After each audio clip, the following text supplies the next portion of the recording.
नमस्कार।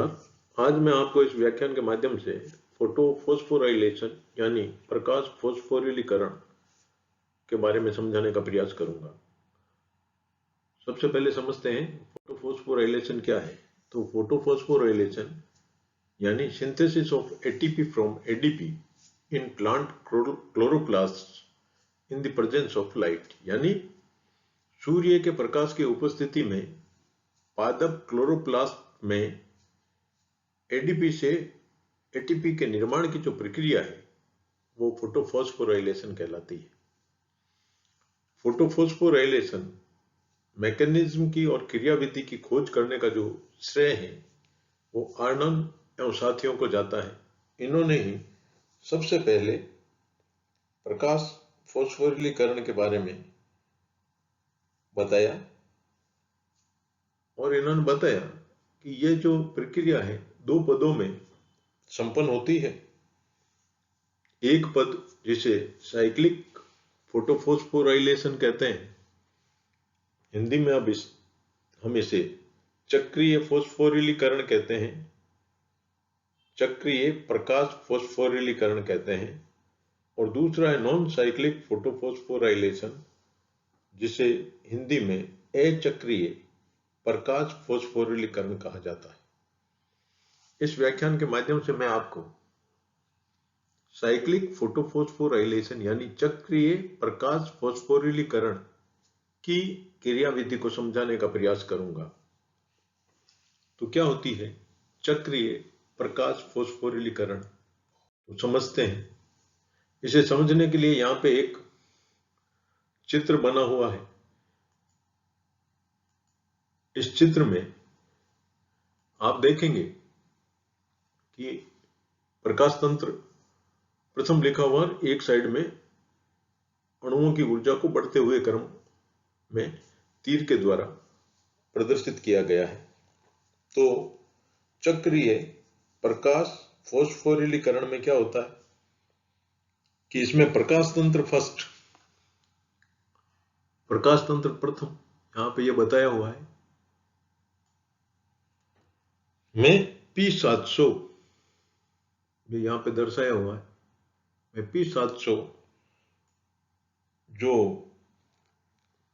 P4 pigment system 700 है, उससे उत्सर्जित जो इलेक्ट्रॉन है वो फेरिडोक्सिन तक जाते हैं।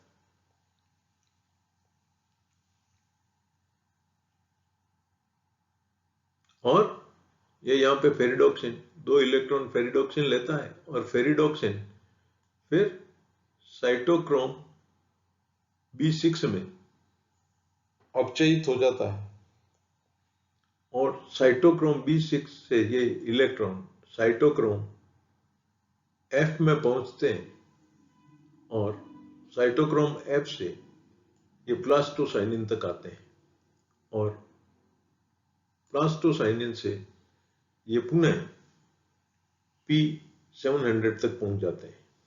इस प्रकार जो इलेक्ट्रॉन है एक चक्र में गमन करते हैं और P700 से उत्सर्जित होकर ये ferredoxin, cytochrome B6, cytochrome F तथा प्लास्टोसाइनिन से होते हुए पुनः P700 तक पहुंच जाते हैं। लेकिन साइटोक्रोम B6 और साइटोक्रोम F के मध्य ये एडीपी से एटीपी का निर्माण करते हैं। प्रकाश में यह क्रिया संपन्न होती है और एडीपी से एटीपी का निर्माण होता है। इस कारण इसे साइक्लिक फोटोफॉस्फोराइलेशन कहा जाता है। तो साइक्लिक फोटोफॉस्फोराइलेशन वह प्रक्रिया है जिसमें प्रकाश तंत्र फर्स्ट में P700 से, जिसे अभिक्रिया का केंद्र भी कहते हैं, उत्सर्जित इलेक्ट्रॉन FeS अस्थायी कंपाउंड है, उसमें से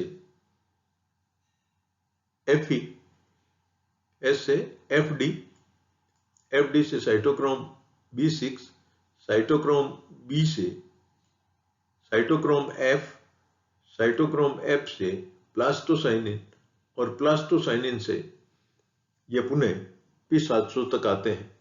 लेकिन साइटोक्रोम B6 और साइटोक्रोम F के मध्य ये इलेक्ट्रॉन ट्रांसफर होते हैं, तब ADP से ATP का निर्माण होता है, यानी फोस्फोराइलेशन होता है। यह क्रिया प्रकाश की उपस्थिति में संपन्न होती है। इस कारण इसे साइक्लिक फोटोफॉस्फोराइलेशन कहा जाता है। अब जो दूसरा पद है वो नॉन साइक्लिक फोटोफॉस्फोराइलेशन है। उसके बारे में मैं आपको दूसरे व्याख्यान में बताऊंगा, लेकिन आप इसके प्रत्येक पद को समझने का प्रयास कीजिएगा, क्योंकि आपके भी परीक्षा में और प्रतियोगी परीक्षा में भी इसमें छोटे छोटे ऑब्जेक्टिव टाइप के सवाल बनते हैं। तो आप प्रत्येक सवाल के बारे में विचार करके इसको पढ़िएगा, किताब की भी सहायता लीजिएगा। धन्यवाद।